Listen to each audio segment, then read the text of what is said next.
We have a few people trickling in yet, but we're going to go ahead and get started. Students, just a couple reminders, listening and etiquette-wise. Cell phones, now would be the time you put them away. If I see them during the presentation, I got to take them, so please put them away. They should not be out at any point from now until the end of the assembly, okay? So please put those away. Super excited today to introduce Brenna Bird, our Iowa Attorney General. Became Attorney General in 2023, and before swearing in, she served as the county attorney for 6 years, first at Fremont County and then in Guthrie County, and was elected the Iowa County Attorney Association president. Brenna was also legal counsel to Iowa Governor Terry Branstad and ran her own private practice and taught as an adjunct professor at the University of Iowa College of Law. She lives in rural Guthrie County with her husband Bob and her son. We're super excited to have her here today to speak about dangers of vaping and distracted driving. Let's give it up for Brenna Bird. Thank you. Hey, weigh in anytime. This is real interactive, so yeah. Hey, thanks so much for being here today. I appreciate it, and thank you. I also have some special people from your county here with us today. We have Sheriff Wilmoth here, and then we have your county attorney, Don Wilson. So they are people that we work with a lot. And you know, one thing I want to say is I sure appreciate the work of prosecutors and law enforcement and what they do to keep us safe. Can we give them a good round of applause and tell them thank you? Thank you. Thank you. Yep. And my name is Brenna Bird. I'm your Attorney General. That's an elected job. I was born and raised on a farm, but ended up going to law school. And let me say this before I get started. Is there anybody here who might possibly, maybe want to be a lawyer? Anybody?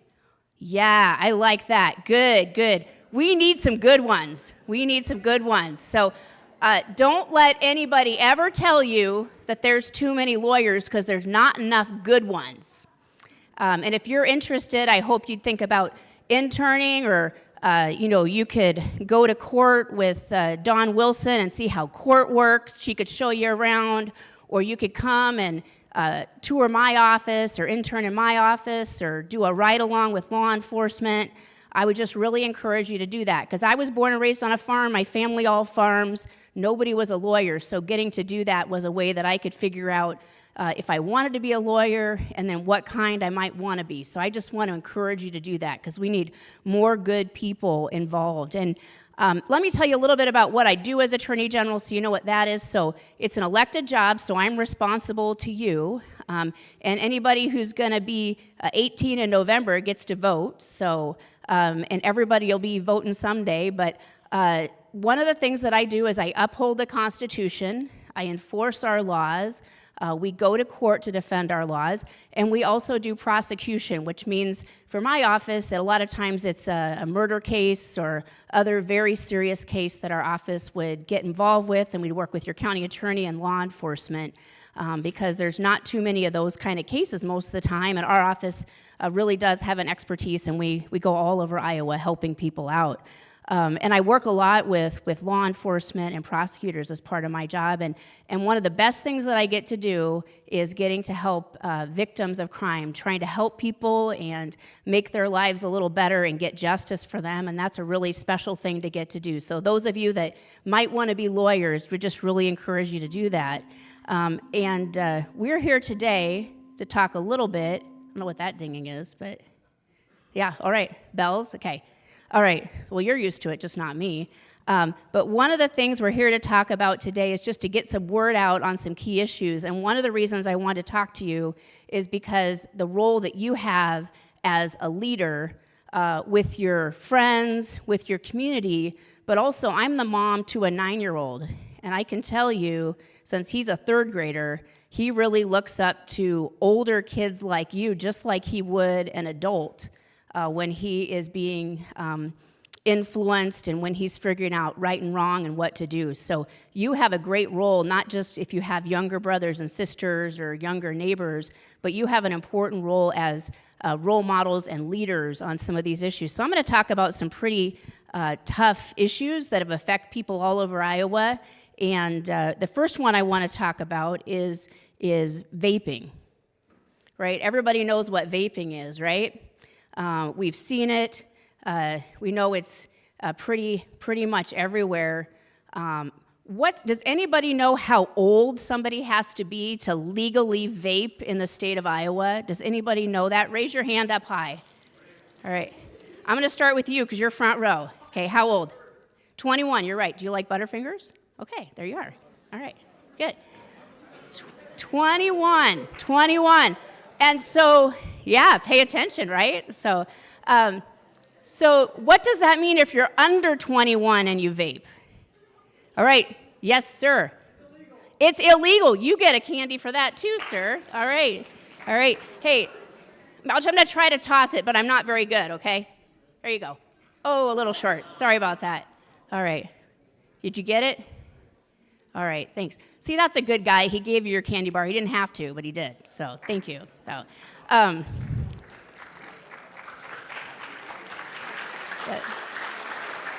you know what?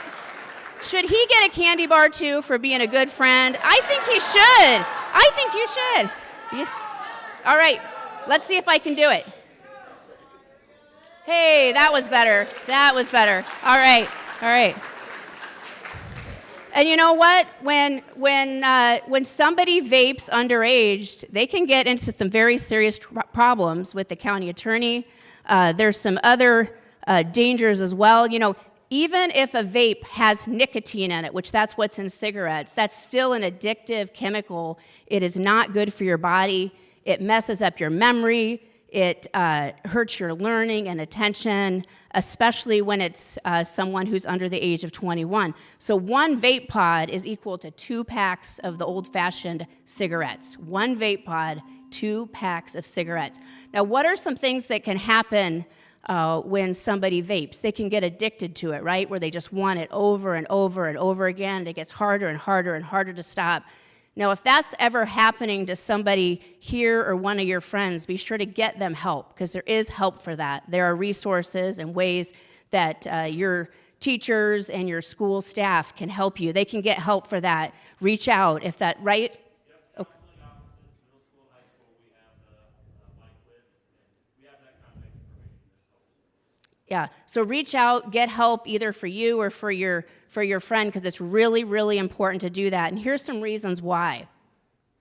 I'm going to talk about something called popcorn lungs. So that's somebody's lungs, right? Got healthy lungs, and then you have some sick lungs with popcorn lung. When somebody vapes and they get addicted to it and they're vaping too much, and we especially see this with, I would say, middle school, junior high, high school, which even though it's illegal to vape at that age, if they start doing it and they get addicted, they can get popcorn lung. It ruins their lungs, and it makes it really hard for them, first, to play sports, to have that breath that you need, to have that endurance as an athlete. And popcorn lung is a permanent condition. So what has happened to that person's lung? You see how skinny where the air would go through in someone's lungs there and that cutout? That is what vaping did to their lungs, and that is unfortunately permanent. It could cost somebody an athletic scholarship. It could cost your chance of winning or your health. And so if you know of somebody who's vaping, it's pretty serious. Now, there's another thing that's really serious about vaping. Sometimes vapes will have something else in it in addition to the nicotine, something like an illegal drug, like THC or fentanyl, something that would really, really hurt someone. So it's very important not to vape.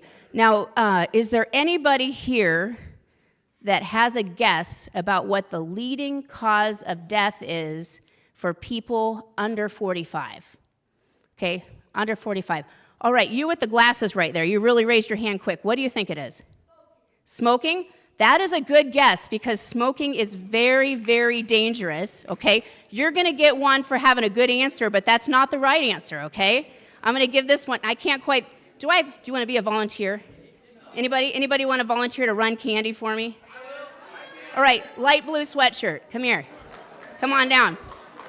All right. Yep. That's for him, and I got one for you, okay? All right. All right. So, and I'll need you back up here because I think we're going to have some people with some, if you don't mind, come on up here. You're going to help me. So, okay, so smoking is absolutely something that can kill you. It can kill you, and we've seen that happen. But it's not the leading cause of death for people under 45. Do we have another idea of what it might be? I'm going to go with that gentleman there on the end, gray sweatshirt, right there. Alcohol. Okay, that is something else that can kill you, right? We know how dangerous that can be, and especially with drunk driving and crashing. That's another good guess, but it's not the one. He still gets a candy bar for having a good guess. All right. Okay, you right there. Distracted driving car accidents. Wow, you have a really good, you're paying attention here in this school. You know, so she gets one too, okay? Distracted driving is a leading, black, right? The black shirt. So distracted driving is absolutely a leading cause of death, and it is extremely dangerous. But it is not the number one killer of people under 45. All right, right there in the gray sweatshirt. You got a friend helping you. You go ahead. Suicide, it's a horrible tragedy and a terrible killer, but it's not the leading one, but you get one for that too. All right. All right. What's something else? Yep. All right. We're going to try one more before I give you guys the answer, okay? All right, gray sweatshirt. Overdosing. Okay, overdosing. Do you know on what? Fentanyl. This guy got it right here. Right here. All right. All right, he gets one. All right. Yep. Yeah. Yeah. Fentanyl overdose, the leading cause of death for young people. Leading cause, right? Oh, now, we just talked about a lot of really scary, bad things, didn't we? Yeah, but fentanyl, something to pay attention to. How many people here have heard of fentanyl? Pretty much everybody? Yeah. Yeah, we all have heard about it. We've heard about the dangers of it and what that means. But do you see that pencil there? That is what a lethal dose of fentanyl is, how much it takes. Lethal means it could kill you. So if somebody put that white stuff that's fentanyl that's on the tip of that pencil lead, you see that? If they put that into their body, that would be enough to kill somebody, believe it or not. Yeah, that's why it's so dangerous, because it's just a little bit that can kill somebody. All right. All right, now here's a test for you.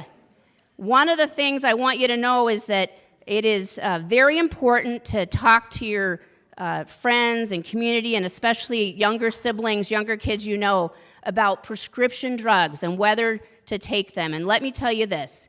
There is only one safe way to take prescription drugs. You know, it might be a painkiller or other medicine. It should be a prescription that is for you, prescribed to you by your doctor, and given to you by your pharmacist or your parents getting it from the pharmacist. That is the only safe way, because there are fake prescription drugs out there that are designed to look like a prescription drug, but that's not really what they are. They would have that lethal dose of fentanyl. You remember that lethal dose and how small that is? You know, it wouldn't take much to make one of those pills deadly. And that's a little bit like playing Russian roulette or something like that, where you don't know if a pill is safe or not. Would you take something that you didn't know if it would kill you or not? No, nobody would want to do that. And so it's really important that we are careful about that. Now, let me ask you this. These are two pills up here that are sometimes abused, and sometimes they can be prescribed by a doctor if somebody has pain and really needs to take them. But which one of those is the fake fentanyl pill that would actually kill someone if they took it? I'm going to do a little test. Okay. Is it the one on the left that you think is fake? Raise your hand. Okay. Is the one on the right fake? Raise your hand. Okay. Are they both fake? Raise your hand. Okay, are neither of them fake? Oh, yeah. And would we all not take either one of those, right, if we didn't know? Well, believe it or not, it's the one on the left that is the fake pill. And you can't tell, can you? You cannot tell by looking at it which one is the fake pill. Yep. So only take drugs that are prescribed to you by your, who's going to answer this one? How do you know whether to take a drug? How do you know? How do you know? All right, somebody that hasn't raised their hand yet, you in the light-colored T-shirt. Doctor, all right, he gets a candy bar for that one, if you would. Thank you. Raise your hand so we can see you there. You don't want Butterfinger? Okay. How about, do you like Baby Ruth? Okay, how about that one? All right, thank you. Yep. Only take something that's been prescribed to you by your doctor. All right. Now, there's another issue I want to talk about a little bit, that when we were talking about what is the cause of death for younger people, we talked about a little bit about some things that could involve cars and distracted driving, right? Everybody's heard about that. And I want to tell you something that I see as Attorney General, and I am very upfront about this when I'm talking to adults. And that is, I think sometimes younger people, younger drivers, who here has a driver's license? Yeah. Yep. I think sometimes younger drivers get blamed about something like distracted driving or being on your phone while driving. And that can happen, and that can cause you to lose your driver's license. But do you know who I more often see driving distracted? Adults, right? Adults. So it is not just a young people issue. Adults do it too. Distracted driving is extremely dangerous. We all know that no text is worth someone's life, right? So what are some things that you could do if you're in a car with somebody and you see them pick up their cell phone and try to read a text message or get on their phone? What is something that you can do? Okay, all the way in the back standing up. What's something you can do? You could take their phone away, right? Okay, here we go. Yep. Yep. All right. Who else has an idea about what you can do? What you can do? All right. Right there with your hand up, orange sleeve. Yep. You could tell them to put the phone down. All right. Here's another one for him. That's a good. Tell them to put the phone down. Ask them to put the phone down, right? Put the phone down. Not right now. Yep. I mean, could you offer to read the text message for them if they're so important, right? You could help them out, but not to be texting and driving, not to be texting and driving. All right. Okay, right there. What's your idea? Drive? I like drive for them. For those of you that are old enough to drive, that will work, won't it? If you're not old enough, maybe don't try that one. But yeah. So take action. Speak up, right? Speak up. No text message is worth someone's life. No text message is worth your life. Your life. All right. You look like you've got a good one. So what's yours? Say it again. Yeah. Pull over, stop on the side of the road. If they really need to look at that text or something like that, they can pull over and stop. Awesome. All right, I'm going to do one more. How about you right there in the middle?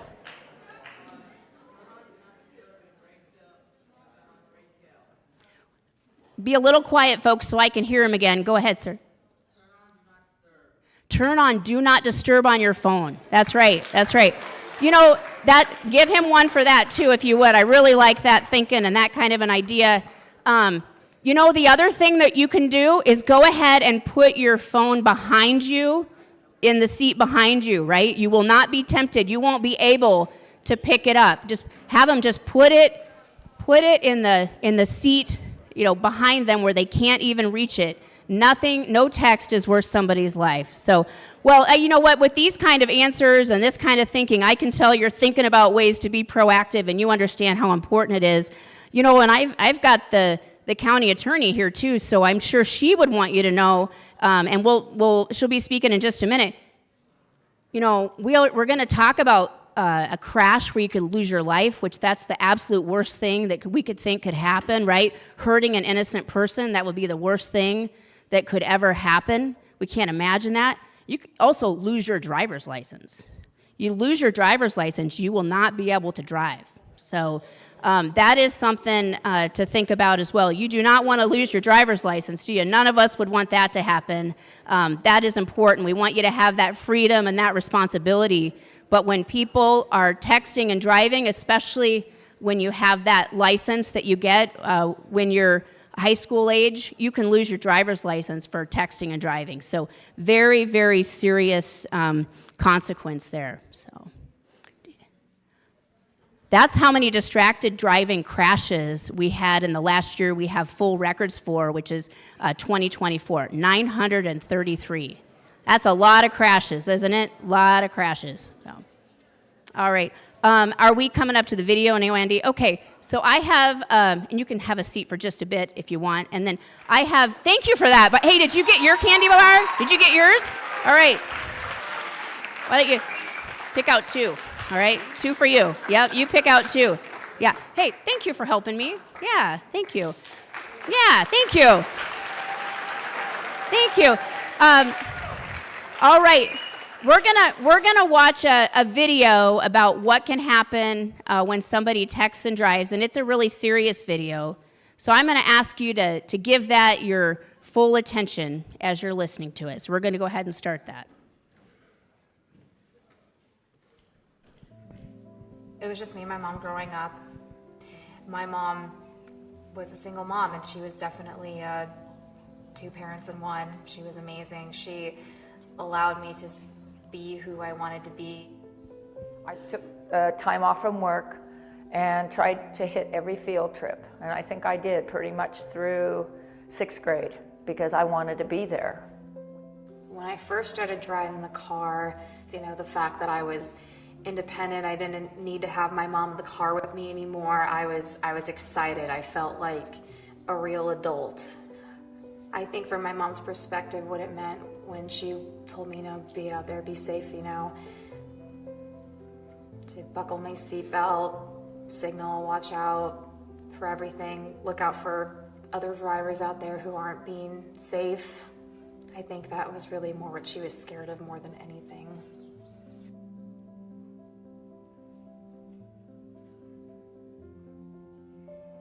It was an ordinary day. I was a manager at a store out in the outlets, and I had to close.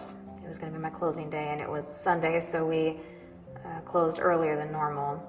My, at the time, boyfriend was driving to Fresno that night.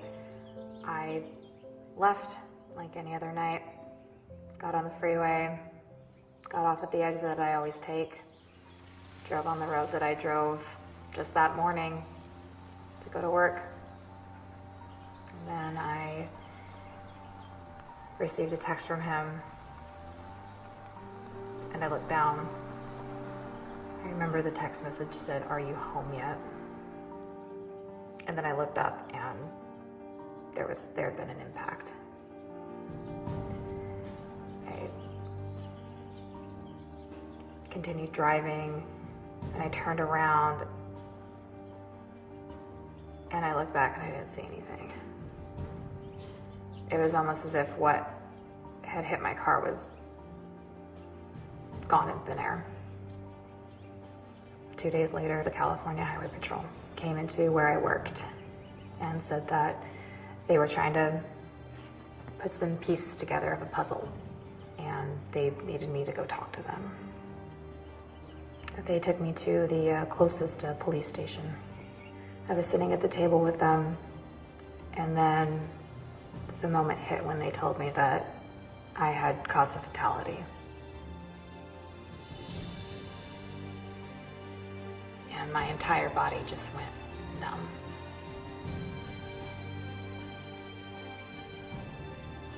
And I wanted nothing other than to just hit a rewind button and go back to that night.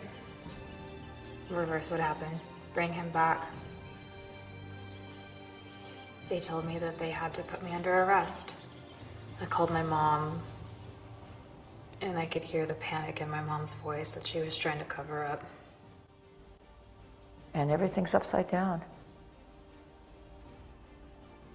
Can't be turned back right.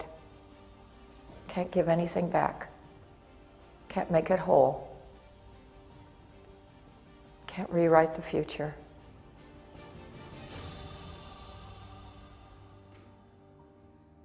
So from when I walked out of the courtroom after I've been officially charged, there was always that question of what's going to happen in the future. I had no concept of what was going to happen, how long I was going to do, but I knew in my heart that I was going to do some time. I've just learned to somehow wake up every day and just live my life knowing that this is a lifetime sentence I gave myself.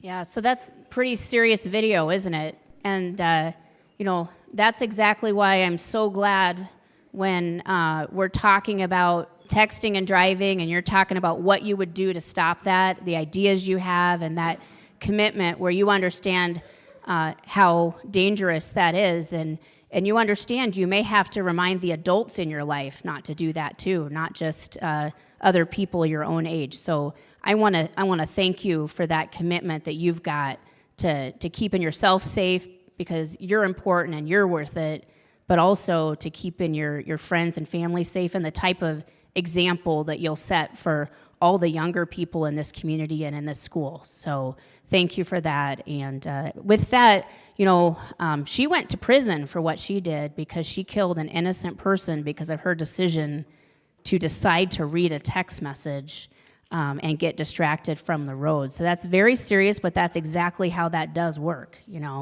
and very serious consequences. So I think that's a good segue to introduce to you your county attorney. She's the top prosecutor in your county, Dawn Wilson, and our office works closely with her. And there's some things that she wanted to touch on that you would want to know about. And then I want to let you know about this too. At the end, we're going to take questions from you. So if you have any questions or anything you want to ask about, think about that. And the sheriff will weigh in too. And then also any questions you have for the county attorney, the sheriff, or myself, we'll do our best to try to answer them if we can. So Dawn? Thank you. Let's give her a round of applause. Thank you, Brenna.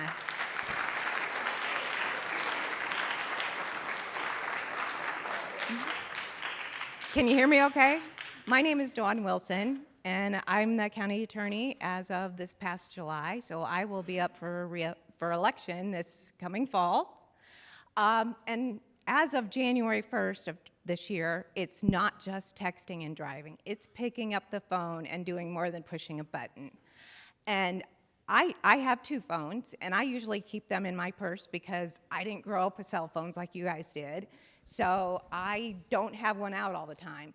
But I have found myself sometimes when the phone's ringing, reaching for my purse, and then I pull my hand away because I don't like to talk on the phone while I'm driving.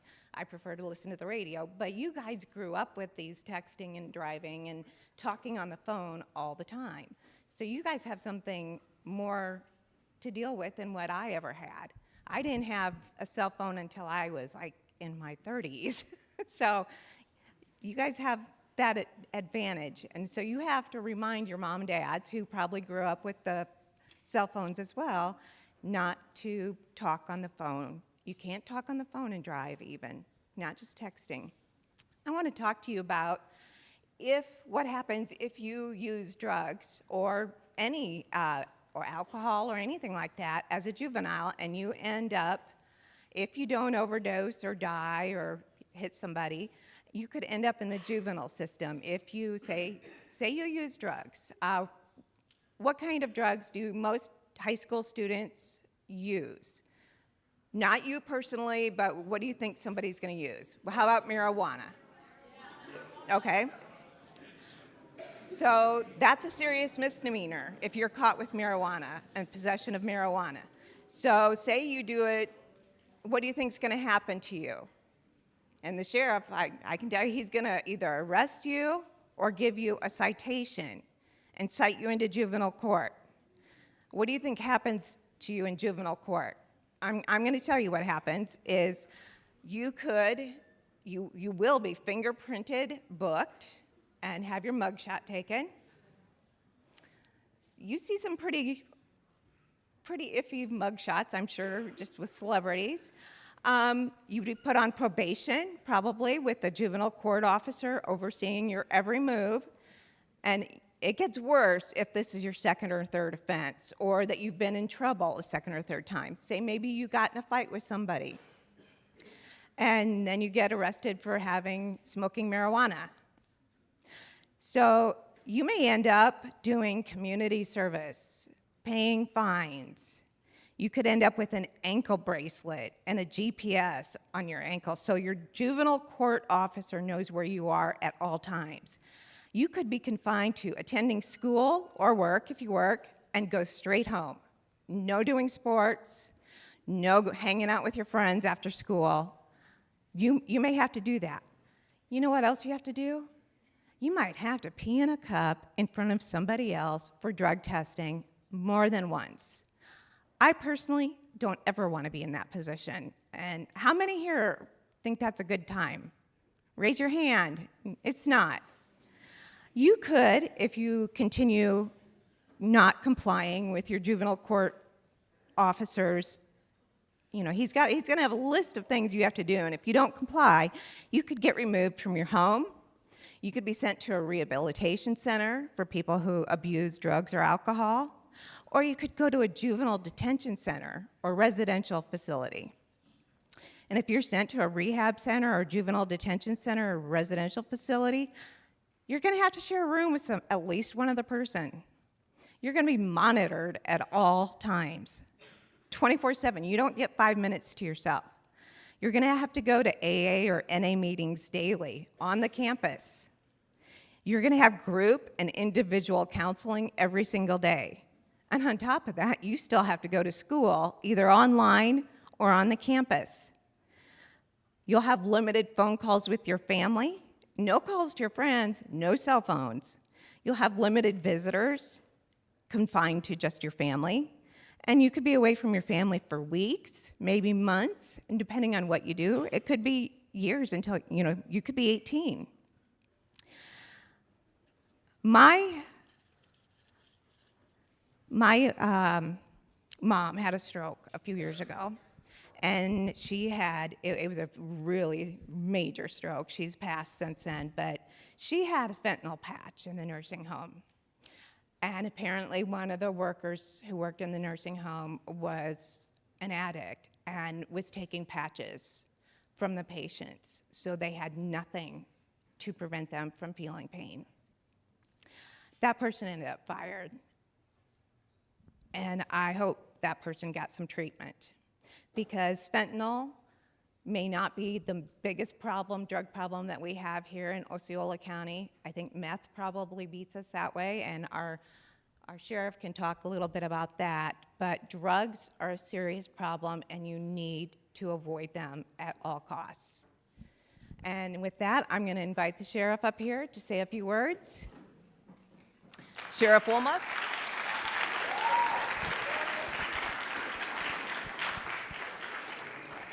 So just a couple of things. A distracted driving ticket is going to cost you $170.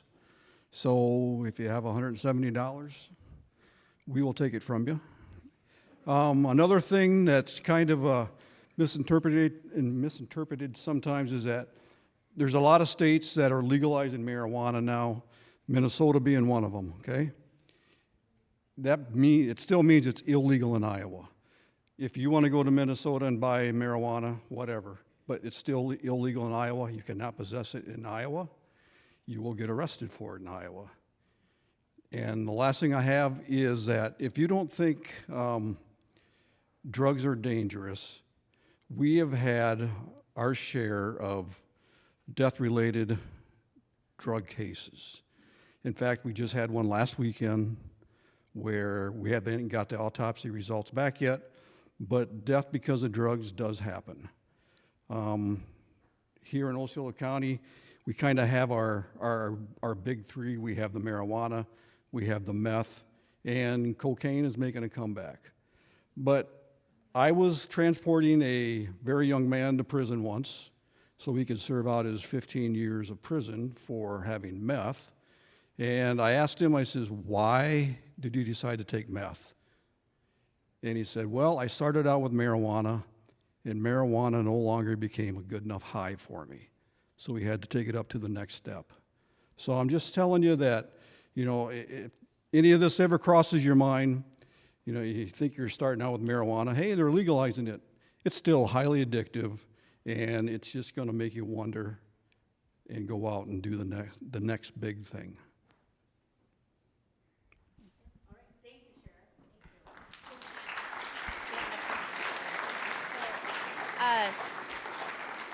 You know, thank you, Sheriff. And I think that's a good reminder that even though this is a great county and a great school, and you have a wonderful community, you know, there's still drugs. There's still people dying from drugs here. So it's something to know about and to be ready for and to avoid. So remember how I said I wanted you to think if you had any questions you want to ask the county attorney or the sheriff or me. Does anybody have a question you want to ask at this point? Any questions? Anything you want to ask about? Everybody's all full on candy bars at this point? All right, good to know. Any questions? Yeah. Oh, okay. Yes, sir. What's yours? How do people get their hands on the drugs? Yeah, yeah. Well, I mean, there's a lot of different ways, right, that people get drugs. I mean, sometimes they buy it from a drug dealer, right? Buy it from a drug dealer. Sometimes people steal prescription pills. Have you had that here, Sheriff? They can steal prescription pills, and they're getting them from the drug dealers. They're getting them from family members or from friends. I will say that we are part of the Iowa Great Lakes Drug Task Force. And so in our area, when we are arresting people with the drugs, either they're using them, transporting them, or selling them, there's usually a firearm involved now. That's becoming a lot more common. So I'm telling you that if you want to start dabbling in the drug trade, either using or selling or transporting them, more than likely there's going to be a firearm around, and we all know what happens with firearms. But they're in your community. Even, you know, it's good if you don't know where to buy it, right? That's right. We hope nobody knows a drug dealer or something like that, but very dangerous. And even if somebody stole somebody else's prescription pills, that's a crime too. Really very serious crime. All right. What, you got a question? Yes, there's one in. I can't hear, guys. Why do you think people do drugs? Why do you think people do drugs? Ooh, that's a good one. I'm going to take that one. That is a good one. Yeah. Do you want me to say? Go ahead. Well, I mean, there's a lot of reasons that people do drugs, and for some people, thank you so much. So, for some people, the first time they do it, they get addicted to it. That can happen. Sometimes people do drugs because their friends are doing it and they do it to fit in. Sometimes people do drugs because they want to get high. I think everybody's heard about that, getting high. There's different reasons why people do that. There's some people that maybe had a sports injury and maybe they really blew out a tendon or something like that, and even a high schooler, and take prescription painkillers and get addicted to them. So there's lots of different reasons that people do drugs, but it's really destructive of someone's life. And let me say this, if you know someone who's abusing drugs or needs help, there are lots of resources where people can get help to overcome addiction and to get their life back so that it doesn't become something that ruins their life. There's hope for it, but being addicted to drugs is a really tough life and a really tough place to be in. And you can get help without getting in trouble. So if you want to get clean, if you know somebody who wants to get clean, that does not mean they'll be charged with a crime. You've got two people. Okay. One in the Let's black see. shirt had their hand Okay, raised first. black shirt, please. Can you say that a little louder, sir? How can you tell if somebody's doing drugs? Well, this sounds like a sheriff question to me, right? You know, because he can tell. Law enforcement has been trained in this, and we can give you some other tips too, but how do you notice, Sheriff? Can you notice when somebody's been drinking? It's kind of the same thing. They're got slurred speech, they can't walk right, they can't talk right, and if they're just acting goofy, and that's not like Mr. Tucci, so.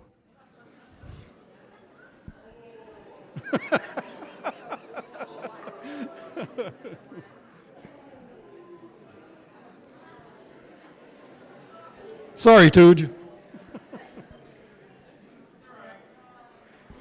Yep. So a couple other things that the people should look for if you notice somebody sleeping too much or some behavior changes with your friends or family, those can be some signs of drug use. Okay, we've got time for a few more questions.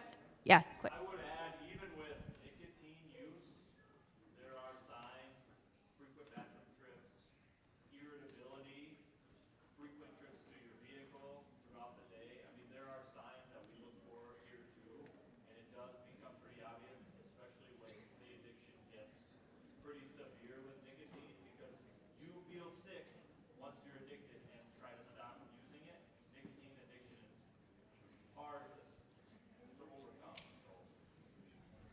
Those are some really, really good points. And I want to make the point again. If somebody gets help for being addicted to nicotine by vaping or drugs, if they get help for themselves, they won't get into trouble for that. But if somebody gets arrested and then they say, I just, I guess I'll get help now, make it all go away, the world does not work that way. So there are consequences for that. So it's much, much better if somebody can get help first. Get that help first. Okay, we got time for a couple more questions. Who did you see that has next on? Green shirt right there. Yeah, you. How many deaths have happened here by overdoses? I can think of 5 right offhand, and they've all been within probably the last 5 or 6 years.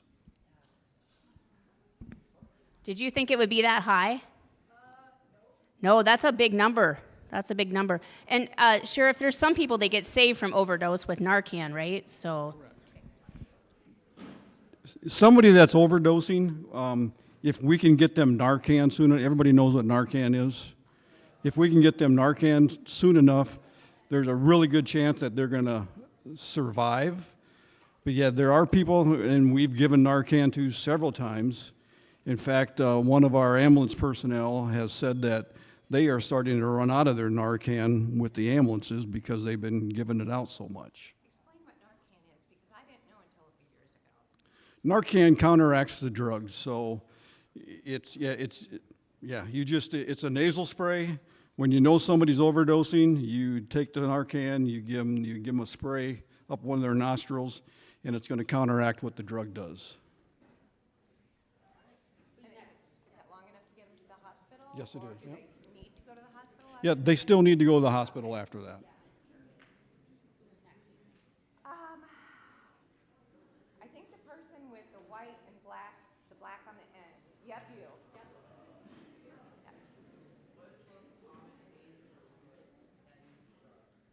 Common age for drug use. Oh. I think I read that it was like 25 to 34 for the overdoses. Yeah, we don't have any stats for the actual age when they started. I know we've had several 18, 19, 20-year-olds in jail already for drug use, but for the actual age of when they start using drugs, I don't know. Let's go with the orange shirt.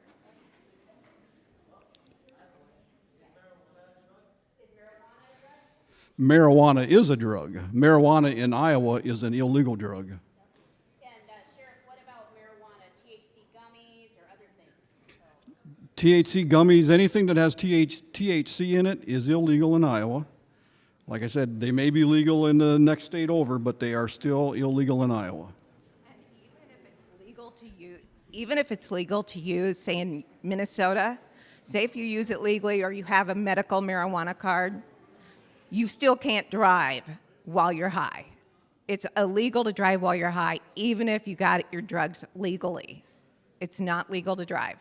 And remember that, it's an OWI, just like alcohol. All right, we want to do one more question. So one more question. Gray shirt. Yep. All right, that's you. How many suicides?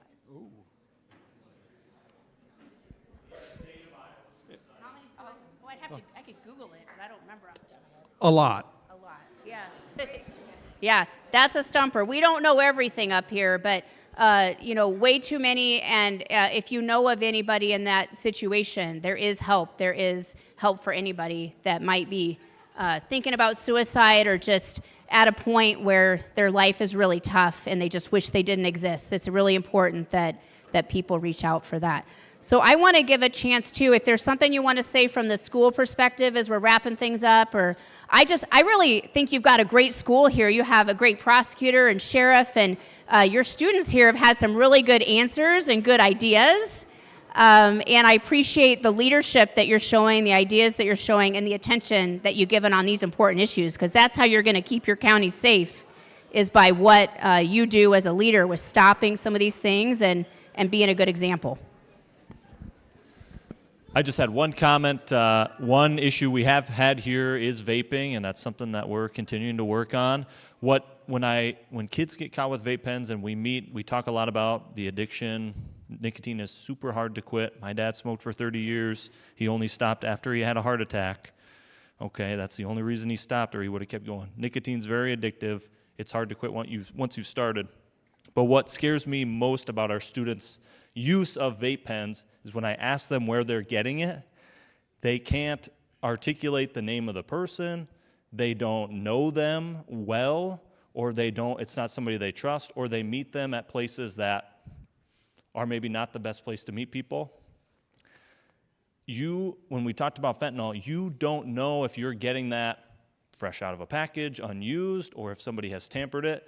And I have seen students that have purchased vape pens that are used, that other people are using prior and then reselling them.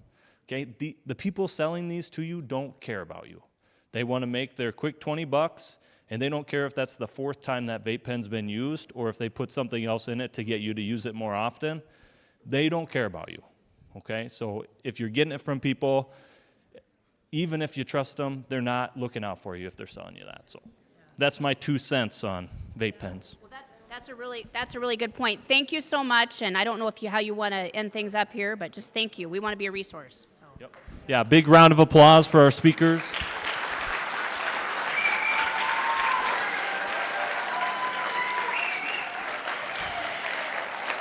And we're going to, high school, stay seated. We're going to have middle school exit from the back.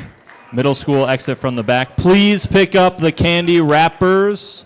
If you got candy, please make sure you pick up those candy wrappers.